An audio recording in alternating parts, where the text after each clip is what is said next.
Black Wall Street is now online, baby. That's right. Visit the GW District. Shop the very best in men's and women's apparel and accessories, home decor, office supplies, books, pantry items, and so much more. The GW District is a retail marketplace of Black-owned products and media. We're both veteran and Black-owned, and we're bringing you the best online shopping experience with products made by small businesses. Come and experience the GW District difference today at shopgwdistrict.com. That's shopgwdistrict.com. The GW District, a retail marketplace of Black-owned products and media. That's right. That's right. That's right.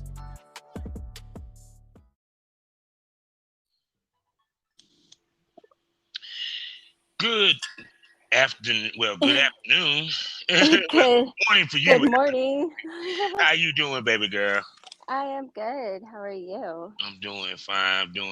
This is, oh man, been a busy week, rough week. Now, can't complain. You know how it is when money's slow, things ain't falling right. You gotta adjust and everything. How you been doing, baby? Been a minute. Yeah, it really has. I've been good. It's good. So, oh man. So, hold on. Let me get these particulars out the way so we can get this thing rolling. Hello, everybody. Welcome to the Smokers Lounge on Anchor. Y'all know what it is. Download the app or go to anchor.fm and get yourself a profile. Start podcast today. I'm your host, Kevin Officer of the Champ, aka the Porn Rap Star. Find me on allmylinks.com/porn rap star. 3 sponsors: lsworld.com, HorizonMagazine.com, ExciteBunny.com. Y'all know what you know what to do about that.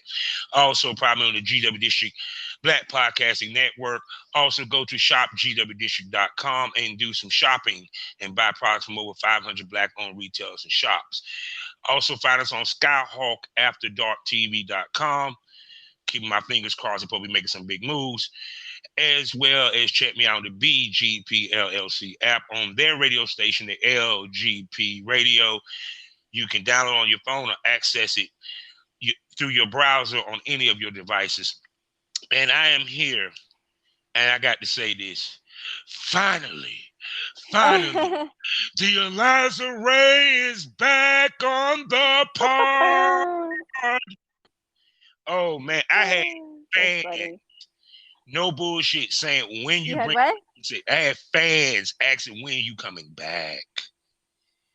Yeah, impression on me. I know it's been a long time. Yes. And for you people, she been a busy woman.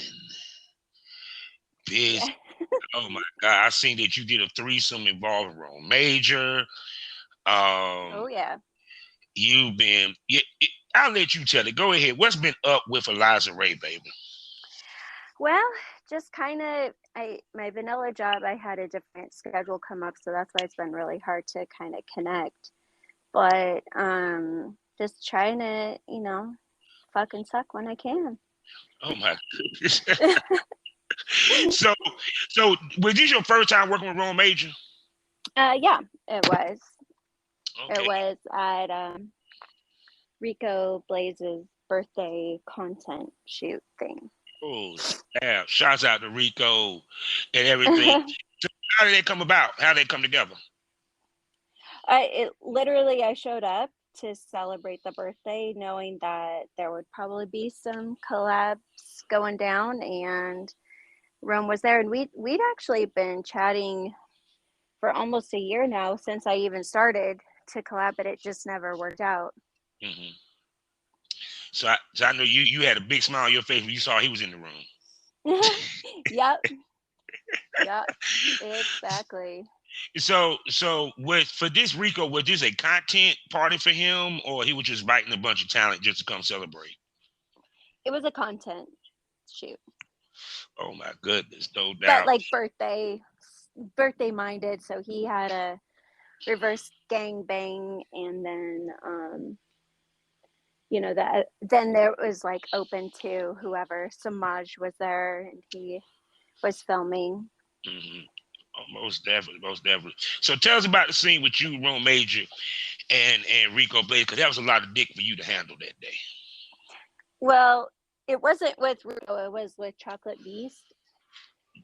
Yeah, that would. Well, I'm sorry, not Rico Blaze. I'm sorry, my bad. But yeah, because I saw the picture and I was like, first of all, for him to be called Chocolate Beast, I'm pretty sure he's packing like a motherfucker. So ain't nobody getting that name for a small dick. So tell me about the scene, and everything, and paint the picture for us, baby. We were actually waiting for Rico's reverse gangbang to be done. Hmm. And I shot a scene with Rico after that. He can just go over and over. Yeah. And so I immediately after he was done with that, I shot a scene with him, and then I was like, all right, guys, let's go. I want multiples. And so Hmm. Rome and Chocolate Beast were there. Oh my. We just reset the old vagina and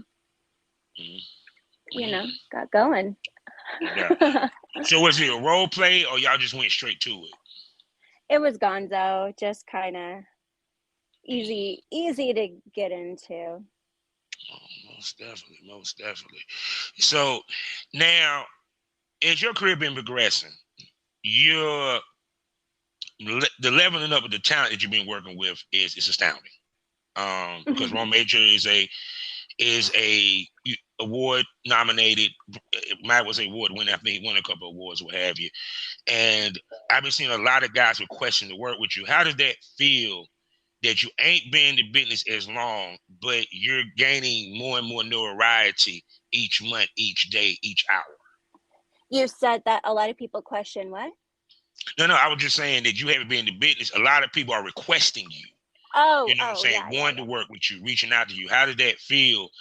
And did you think that your career would have progressed so fast from the time you began? I guess I didn't have any expectations. How about that? I didn't know what it would be. I just figured I'd probably be doing more content stuff. Mm-hmm. So it was like, it didn't matter who it was with. Mm-hmm. Yeah, so I kind of just thought I'd be doing more like collabs and stuff. So I don't know. I didn't have any projections or expectations. I just was like going with the flow. So I know how to market. We've chatted about that. I know how to get networked and all of that. So I guess I just didn't know who to collab with or who were the heavy hitters, and I'm still kind of learning. Because like every time when I mention your name to a talent you work with, it's always good shit that they talk about, and they love working Awesome. with you and would love to work with you again. And I always talk about the importance of having a good reputation in this business, and you have benefited from that. Speak to being professional, speak to having a good reputation and how it helps further you along in your career. Oh gosh, I think having a good attitude, always not being a diva, not thinking that you're the shit all the time, and just walking on set like, hey, we're both collabing, instead of like, you're lucky to be with me. Mm-hmm. Or that I gave you the time of day. I think over and all, like above everything, is probably key to setting the tone for a good shoot. Like if you're going to be, just kind of like, oh, well, you can't afford my rates, or you don't have enough numbers, or all of that. I mean, I try to be strategic because my free time is very limited at this point in my life. Mm-hmm. So, I may look at the numbers and stuff like that, but I'll also look at like content that they've put out and see like where they're at. Like, are they good productions, or, are they just doing like the girl down the street, and is that all they got? And, so that'll kind of set the tone. But then, also getting on set and just being like, all right, let's go. Let's, I don't know, be positive, and definitely not, do things you're not comfortable with, and, just to be nice. But if you set the tone ahead of time for that kind of stuff, everybody's I've never had anybody be disrespectful to that. And then showing up when you say you're going to, communication ahead of time, making sure you you know, are clear as to time and when, and seeing that you're going to do, and then actually follow through. Those Yeah, are good. because like one of the things that girls will think about, which is fine, never talked about, is the time that you take to get ready for the shoot on set. Yep. It's very important because a lot of times girls take too much time. How much you're mindful when you know, getting ready for your scene, makeup, clothing, all that, that you make sure you do it in a time frame to where it wouldn't hurt the time that y'all spending filming, and especially if, let's say, he got other people to shoot, or that producer or director got other people to shoot. Exactly. Yeah, I try to get everything, like if I'm doing multiple shoots, let's say at a content party or whatever, I'm gonna try and reset everything within 45 minutes. I would have loved working with you because I had one girl that took 7 fucking hours to get ready for a shoot. Oh wow. Yeah, it was just like I was just sitting there like, damn, you gonna be ready? And see, sometimes us as male talents, we'll tolerate that bullshit because we want the content. Yeah. You know, period. And we don't want to come off as assholes or what have you. So are you I'm in the pool. Oh, she's in the pool. Oh my God. That's why I wish we had video so y'all can see her sexy ass all way. That's okay. I'll there was actually a bug that just flew into my ear and it's freaking huge. Oh my God. I swear. Oh my gosh. That's why I hopped in the water. It was like right on my ear. Shit. Okay, I got it. No, yeah, because I think a lot of girls don't understand that, because producers and directors look at that too, because they want things to move fluently, you know, within the shoot, not just the scene, but the beginning of it, the preparation for the beginning, you know what I'm saying, as well as the in between and stuff. And with you also, a lot of time girls don't wash up between scenes. Yeah. You know. No, you got to do the whore bath. Yeah. Explain the whore bath to people, because people are like, what the fuck is a whore bath? Explain that to them. Well, you kind of hop in the shower, you do a quick little rinse off, like really super quick, and then you use a douche. Yeah. And you know, I kind of do a couple rinses with that. But I learned this on set on one of the Team Skeet sets, that you put a little bit of iodine in there, which seems kind of crazy, but that just kills any bacteria or, you know, stuff that might throw off your pH. So, and then you're good to go. Yeah. And you work with Team Skeet. Good night, girl. You gaining some stuff. So tell us about that shoot with Team Skeet. I was in Vegas in March for a week, and I was setting to do a bunch of content stuff, but I ended up getting 5 book scenes with Team Skeet. So and book mean paid, correct? Yeah. Okay. Correct. So were these your first paid gigs, or? I did one before with Team Skeet. It was for MILF, New MILF. So Team Skeet has like 500 websites. Yeah, they do. Something for everybody. Exactly, which is great, because that means that, you know, as a MILF, mainstream, be marketable across a bunch of different sites. So I did one for Bad Mom, where it was a stepson and stepdaughter, and somehow by movie Porn Magic, they were also step siblings, so we could all play together and it wasn't bad. So I must have picked up a stepkid and then remarried and had another stepkid, and they whatever, I don't know. So that was my first on-screen scene with a girl. And I know that we've chatted about this. I'm not bi at Mm-hmm. all, Mm-hmm. but I get the call. She was like, "Oh, guess I'm having a threesome with a girl." So, okay. And I didn't want to be like, "No, I don't want to do this." It because it was my first scene of the whole week, and Mm-hmm. like I said, you don't want to have this like I'm a diva, this or that. And I went and discovered who she was, and it was Katie Cush, and I looked at her stuff, and I was like, okay, she's awesome. Mm-hmm. Um, and it was a great scene. Oliver Faze, I love him, and Katie Cush. And one of my favorite lines from it was like they're fighting. They're like, "Are you fucking mom?" And I'm fucking mom. No, you can't. I'm fucking mom. And then I walk in and I'm like, calm down, guys. There's enough of mom to go around.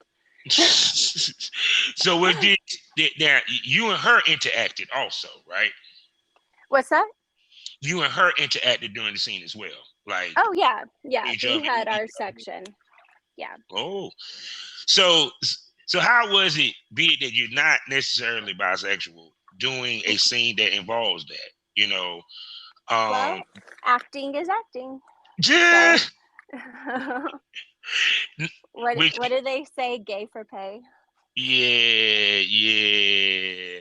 Because I remember an interview that the legendary Jada Fox did. And they asked her, how is it that she was able to survive in the business for so many years?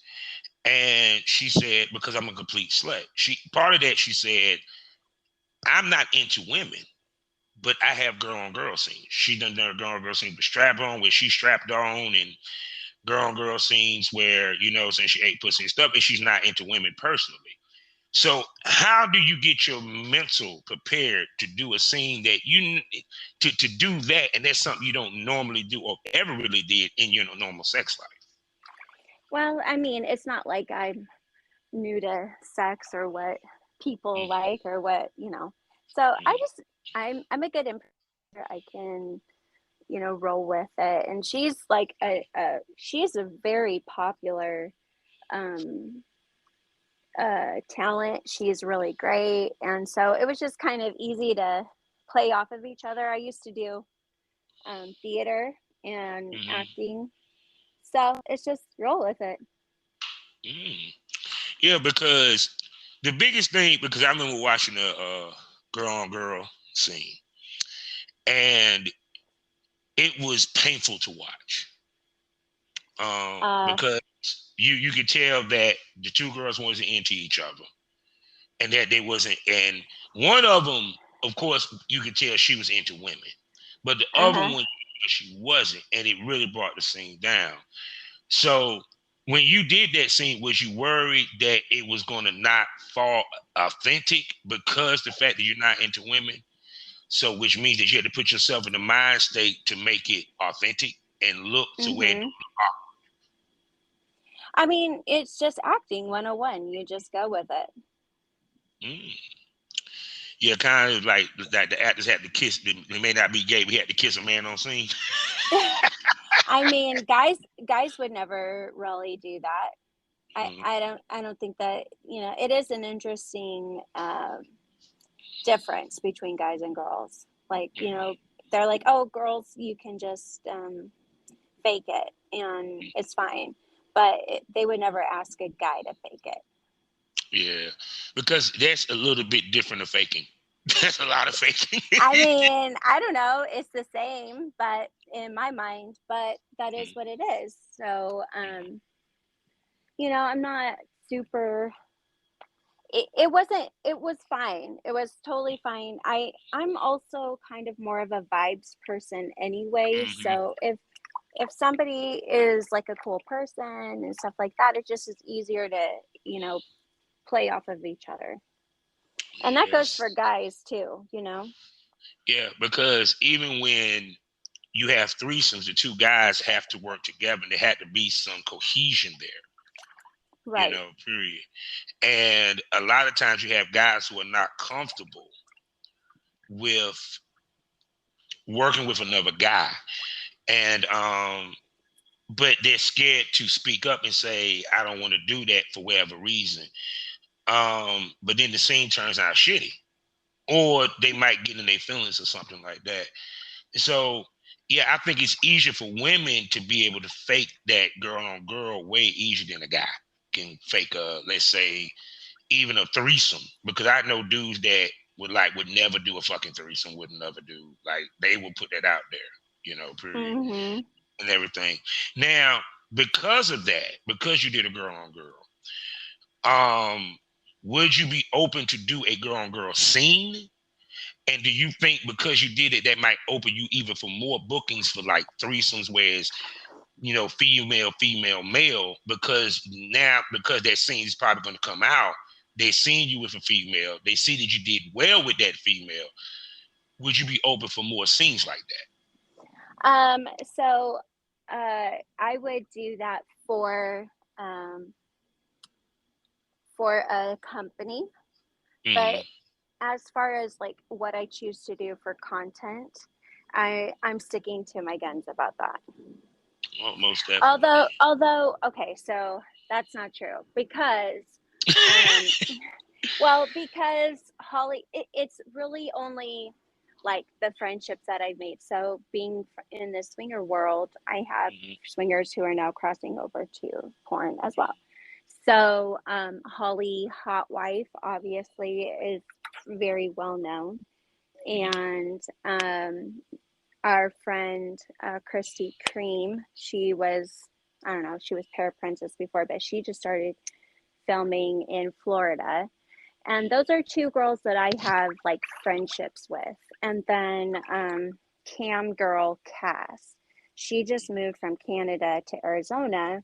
So she and I are gonna probably connect. Maybe not do like a lot of stuff, but I think we'll probably end up doing some live shows on OnlyFans and just making it kind of like spin the wheel, and we'll have to do like little things that people who tip get to do. So those are three girls that I have friendships with before all of this that will probably, Holly Hot Wife and Christy Cream are coming from Florida to Arizona in 2 weeks. So I'll be collaborating with them, which will probably be hard to explain to other people why I wouldn't want to collab on a content shoot, trade, or whatever in the future. But I don't know. I'm just not going to be too worried about explaining my reasonings or my methods. It's just kind of like, well, you got the explanation. You got to pay me for that. Well, I guess. Well, true, but like the collabs that I'll be doing with those three girls it would kind of be like different. So I'm not getting paid for those. Well, see, the thing is, I keep telling everybody, when it comes to girl on girl, women going to be particular about the pussy they eat.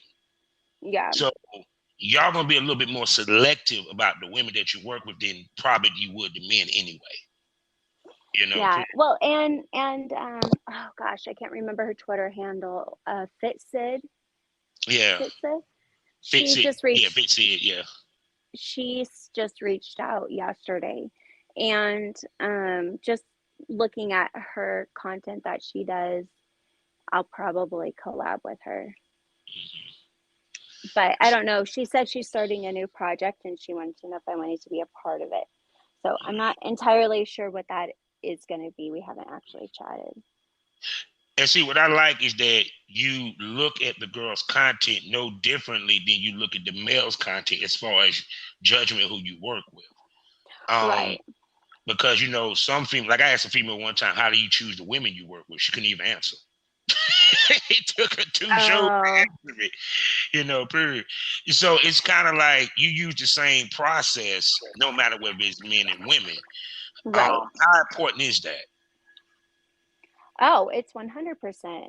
Like it's the key to everything, because I don't want to be aligned with somebody who is not in the same energy as me.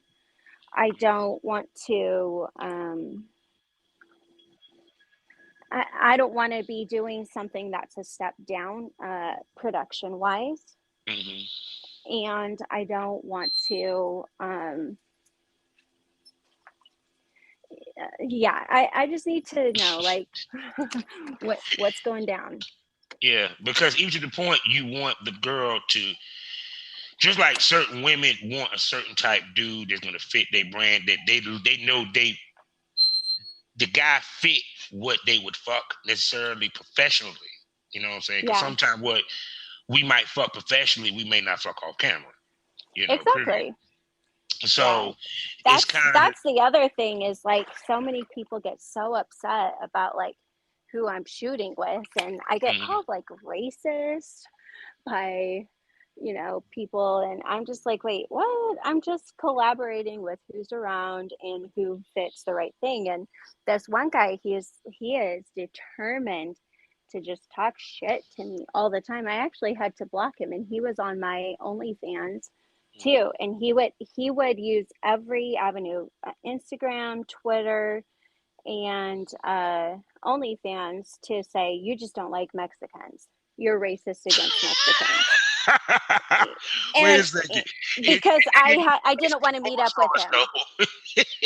Because I didn't want to meet up with him. And I'm like, you're kind of a random person here in Phoenix. He's like, see, I see you going and meeting people because you're going and shooting with this guy Rico. He's, whatever. He's like, you're racist. And I was like, and he's like, and why is it only black guys in porn and blah, blah, blah. I was like, okay, get out there, do your thing, like show it up. But like, that's not on me to like fix what you think is wrong with the porn world. So, I mean, there's not a lot of guys who reach out who are Hispanic, but Gape Daddy is. And I was like, I've shot with Gape Daddy. What are you talking about? And that was a hot ass scene. I'm seeing watching your maid scene with Strong Dre and Mandingo Club. Ooh, that was my favorite. I love that. Fire, yo. God, he's squirting her.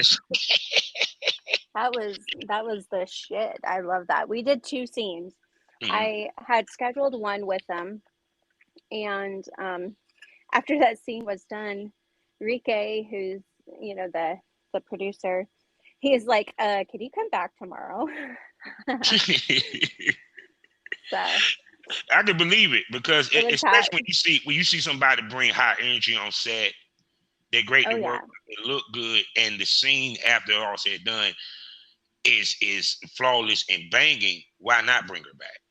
Yeah, it was definitely lots of chemistry there. So that's a testament to them, because they're used to working together. That's their vibe, like, and so they know how to step in when he sees his brother struggling, or whatever. They know how to work as the team really well. So it's just so easy as the person, as the fuck toy, to just kind of you want to toss me here, you want to toss me here, okay, I'll do this. What? Because it's crazy that you was don't call a racist, which is funny, because to be a racist, that means you would not shoot with any of a race but white. You feel what I'm coming from? I think that no, well, not even that. Yeah. I'm sorry. Before you speak, hold like on, I just said, a second. I'm on a call. Sorry. Hold on. Okay. How y'all doing? Sorry. Okay. Yeah. My daughter came out. No, it's all good. No, what I was saying was that I would see someone might throw that at a girl, and we heard that black men has reached out to, and she turned them down, said I would never shoot with a black man.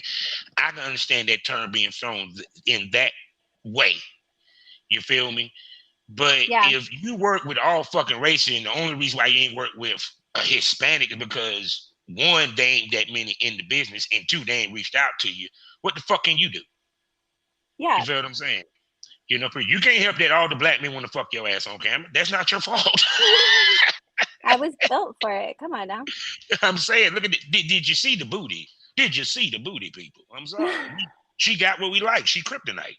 But But like I said, but you also work with white men, period. Mhm. So it's kind of like, to me, I think a lot of times terms be thrown on women that they should not be thrown towards them because Mhm. it don't fit the narrative of what they're doing, but it fits the narrative because he feels some type of way. That's really fucked up, actually. Yeah, it is so funny because I'll get white guys who are saying that I'm racist against white guys. I'll get black guys saying I'm racist against black guys because I didn't do an anal scene with a black guy, only a white guy. And, you know,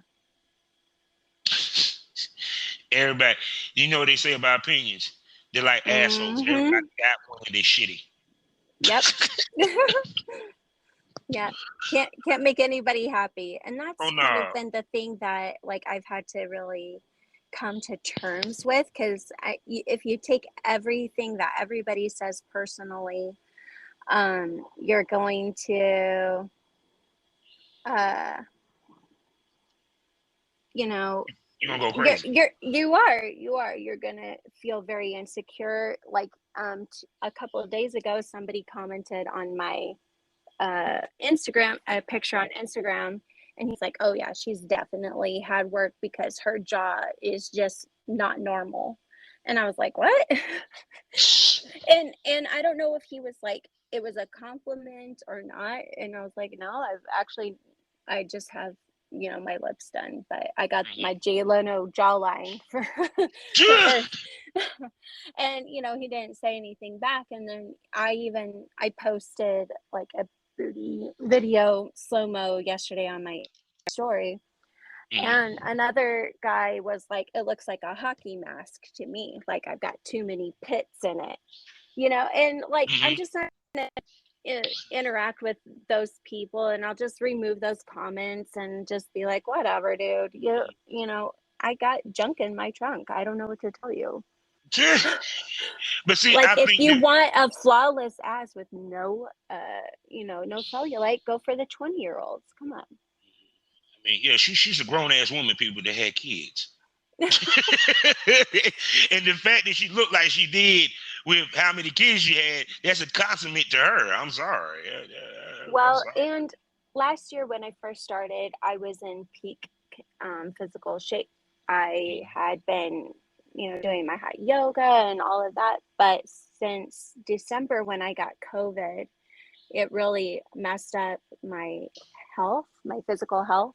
And I've really been struggling with some major medical issues. So I'm not where I would like to be, but hopefully I've gotten it under wraps, and I'm getting it taken care of. But it's definitely been since like January, all the way until maybe like the end of last month. I was just feeling lots of swelling for no reason for like weeks at a time, to where it was like super painful. So my levels were off, and thyroid issue kind of stuff. So hopefully I'll get back to it in no time, sooner than later. I can't tell because your body looks straight to me. I don't see the issue. Well, I don't see what these guys are seeing myself. I just ain't saying it because you're on the show. I'm just saying.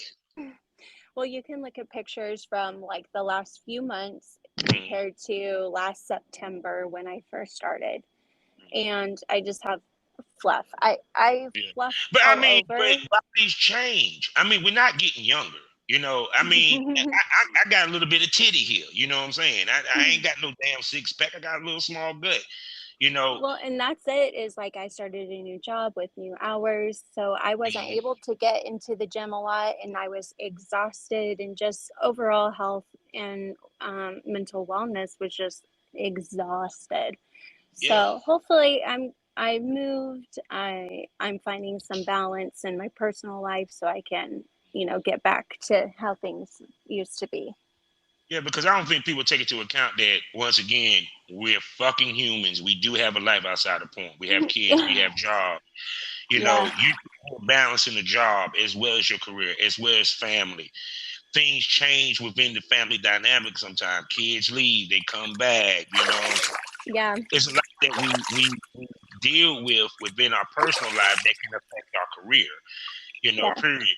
So with you, because of the extra responsibility that been placed on you on the personal end, from job to what have you, it has became harder to, do what you need career wise. And how do you balance? You get what I'm saying? Because that's the hardest thing that we have to do, even with me with podcasting. I have to balance a 9 to 5, taking care of the family, and podcasting. You know what I'm saying? And sometimes I got to come, get off of work from doing a fucking double and do like 3 podcast episodes. And I'm dog fucking tired. So speak to that. You just have to, I guess, have the food to withstand the ups and downs of a schedule, of life's ups and downs, and determination that you have your goal set, you know where you're going to go, what you're going to do, what your plan is, and you have to have a set plan of that, even if,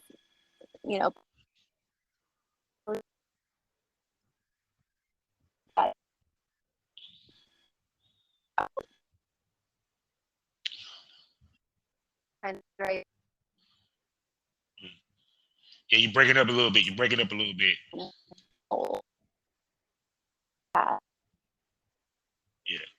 Yeah, you were breaking up a little bit. I don't know what's going on.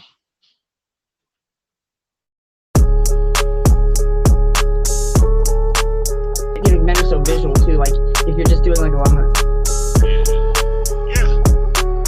they just love it, and it's on their wallet.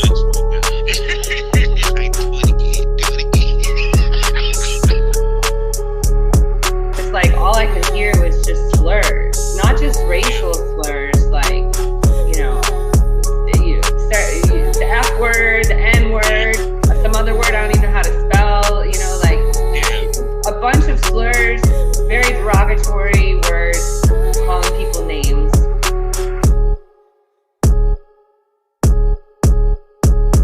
Supposed to be in a society where we're supposed to be more progressive.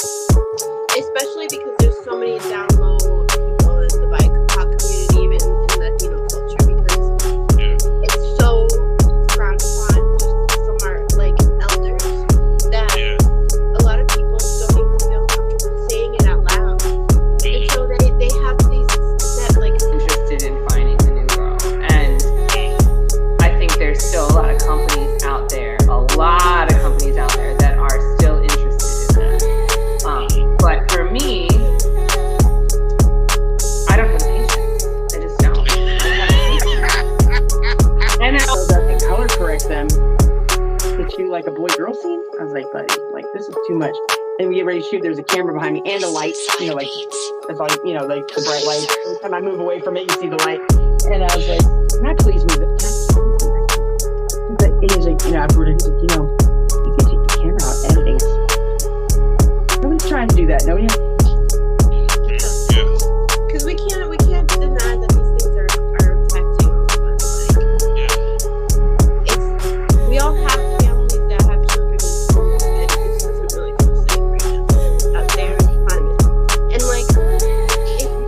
if you can completely distract yourself from that, good on you for having complete ignorance. I'm sorry, but it's that's in my face. I get death threats all the time. I get hate. I have a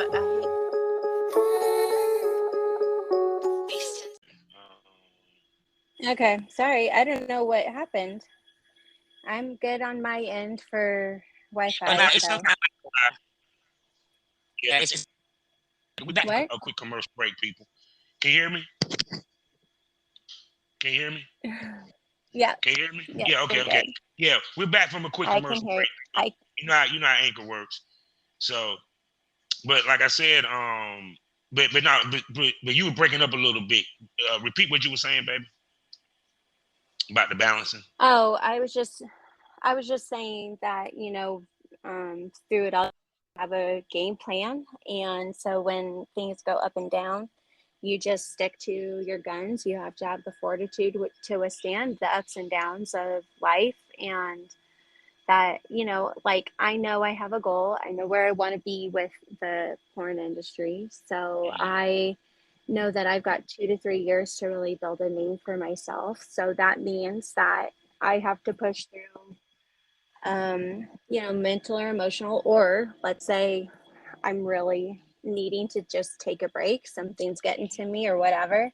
I give myself the grace to do that, but I always, you know, come back in ready to go because I've got plans. Yeah, because at the end of the day, what's where I'm looking for? You kind of got to give yourself time and give yourself me time, you know. And that's one thing I got to learn with this business also.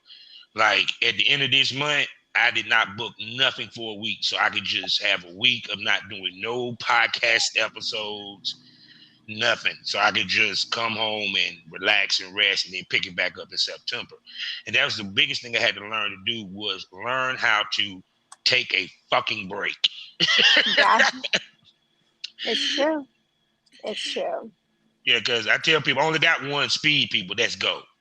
I got to sometimes remind myself, Bob, it's okay. You know, period. It's okay. It's like sometimes even when like someone has to cancel and I get mad, like when I'm not mad at them, like, damn, you know, I ain't get the pod today, this, that, and third. But then I got to remind myself, dude, you just sat here and got the fuck off work from walking for damn near 8 to 12 hours around that thing, picking up heavy ass, wet, dirty ass linen in the hot ass North Carolina sun, trying to get home. Motherfucker, take a nap, relax. You just got to take a nap. You know, sometimes you got to tell yourself, relax, motherfucker. It ain't going nowhere. It's true. But I definitely see the decline in stuff. So like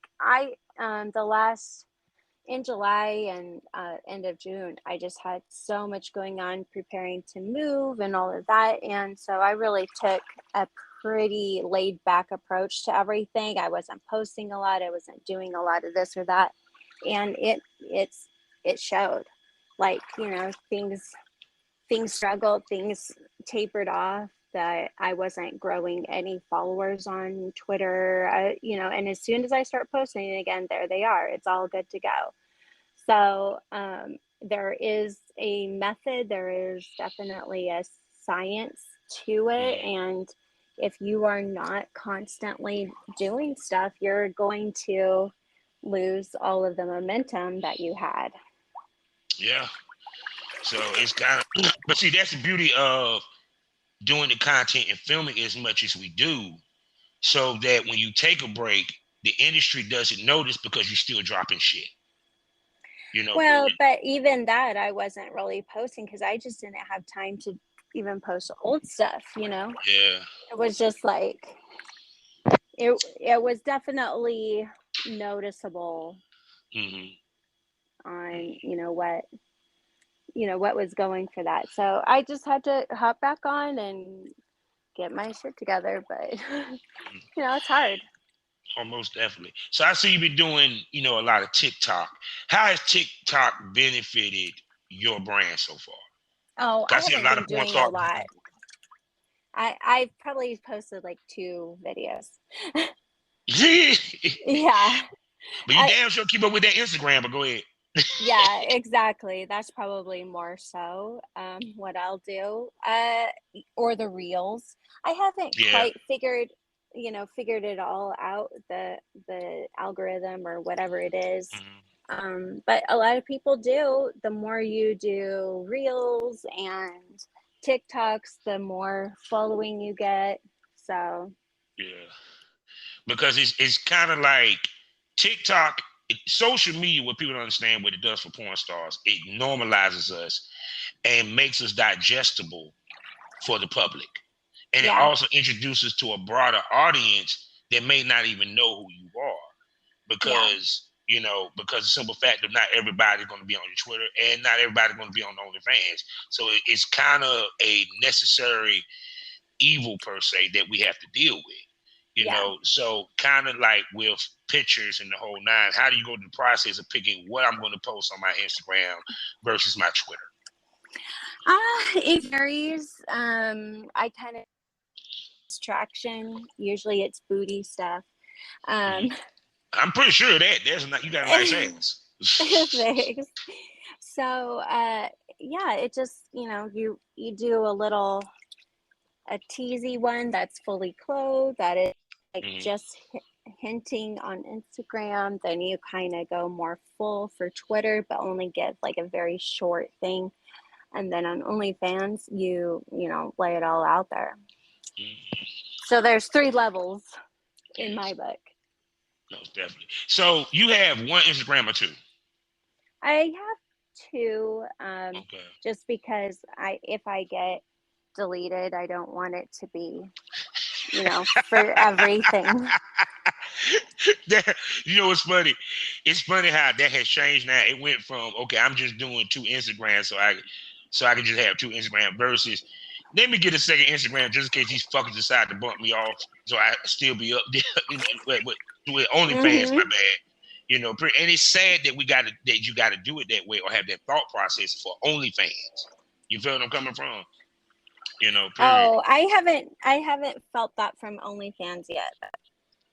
Yeah, I did talk to a couple girls that been bumped off, period. So because For I know what? that, I've talked to girls that been bumped off of OnlyFans, Yeah, and for it's what, crazy though? because they still trying to do that or what have you. They still have dreams of grandeur of making it to Wall Street. You do sex work. You never make No. it to Wall Street, fuckers. Why did the girls get deleted? That's what I'm asking. Well, no, because OnlyFans still trying to figure out a way to get y'all to fuck off the platform because their main goal is that they want to be like Patreon where they can go and possibly be legitimized to where they can become a publicly traded company. And to them, because being public traded means that I can be able to get certain loans, certain things from even government. You feel what I'm coming from? Oh, I see. Yeah. And they know that Wall Street did not deal with companies or do public trading with companies that are dealing within sex work or porn. That's why you don't see any porn companies, as big as they are, become, publicly traded. They stay private because they got no choice. Oh, I see. Period.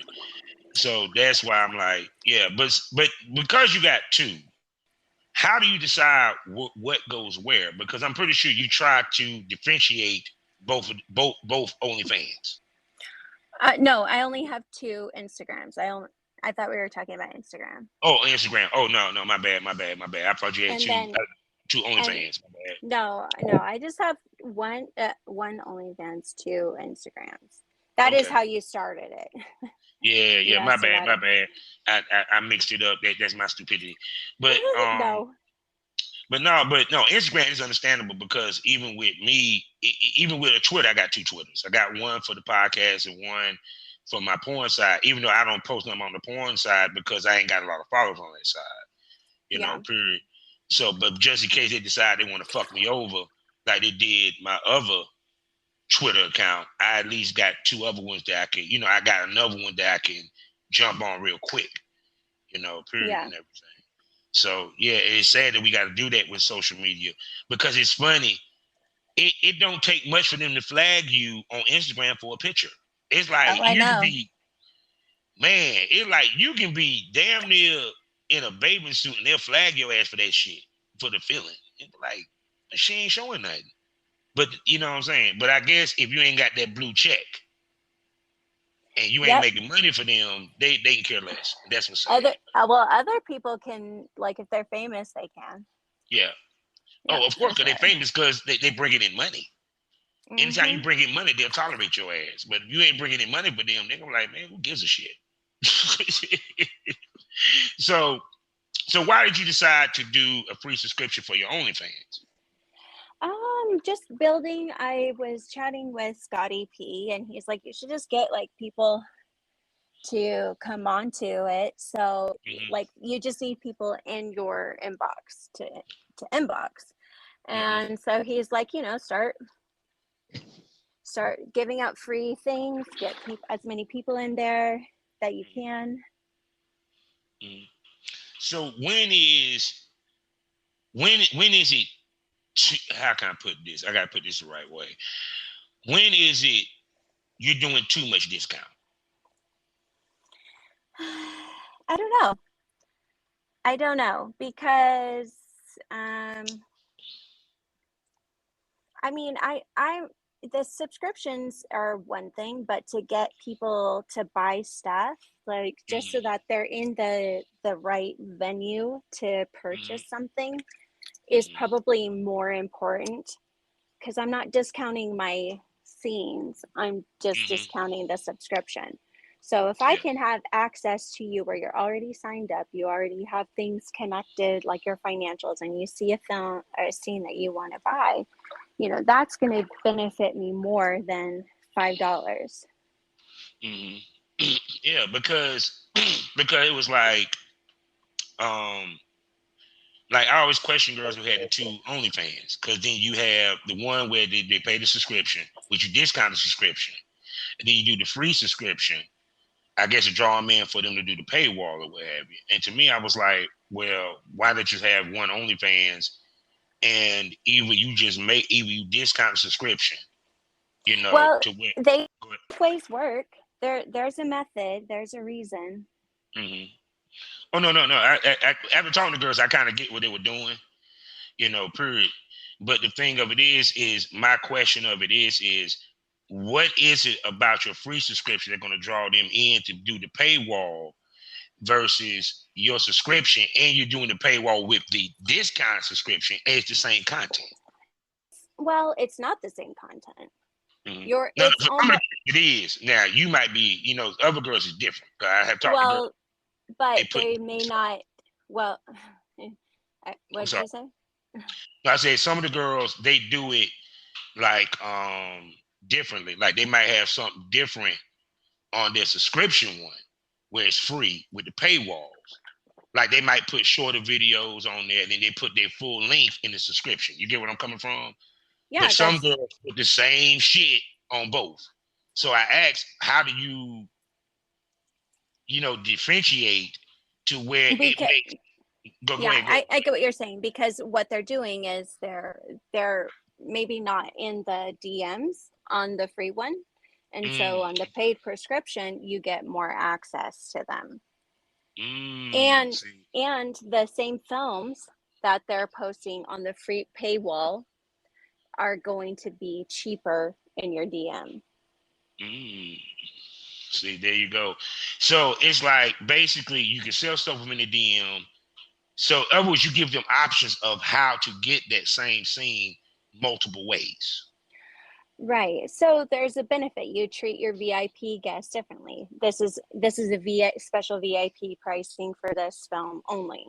Or they chat a little bit. They'll get like special treatment as a VIP. Whereas if it's a free subscription, you're at least you have access to people who are already signed up, right? So it's not, so Twitter getting a lot of views, you're getting people who want all the free stuff, who don't want to be signed up on OnlyFans, or maybe they are, but you know, whatever. The free OnlyFans is just that one step closer of connection. So they're a fan, and they committed to following you on that now. So then you start to do a different type of tease on there. Even if it's the same stuff, it's going to be slightly less than what they'll get on their VIP page. Most definitely.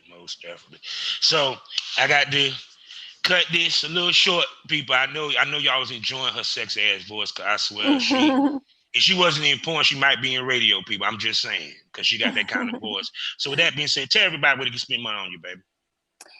Where to what? Spend money on you, so they can spend their hard money that they get every week from their check on you. Yeah. Love it. Okay, so my OnlyFans is Eliza Ray _plays, and that's also my mini vids. No doubt. Y'all check her out on Instagram, on TikTok. You know, if you go on her OnlyFans, go ahead and go on her Messenger. She'll give you a nice price for some of her hottest videos. You feel me? And trust me, it's worth the fucking money. And yes, sir. next time we look up, we're gonna try to set it up to where we can do it on Skype, and we can open up the camera so they can see them pretty eyes, them sexy lips, and everything. And it will be for the Smoke Room. Y'all know what it is. Go subscribe if you're listening right now, because this is on the Smokers Lounge. We're going to get a little raunchy. She might even flash the camera, a little bit. Show the booty a little bit to everybody so y'all can see how beautiful it is. And it's all for $4.99 a month. 6 premium podcasts. Just dropped either bi-weekly or weekly. Extra content from the Smokers Lounge. So with that being said, people, y'all know how we end this all day, every damn day. Life is a learning experience. What's the point of the experience? You didn't learn anything. Smoke this over. Say goodbye to the listeners who love you so much. Bye, guys.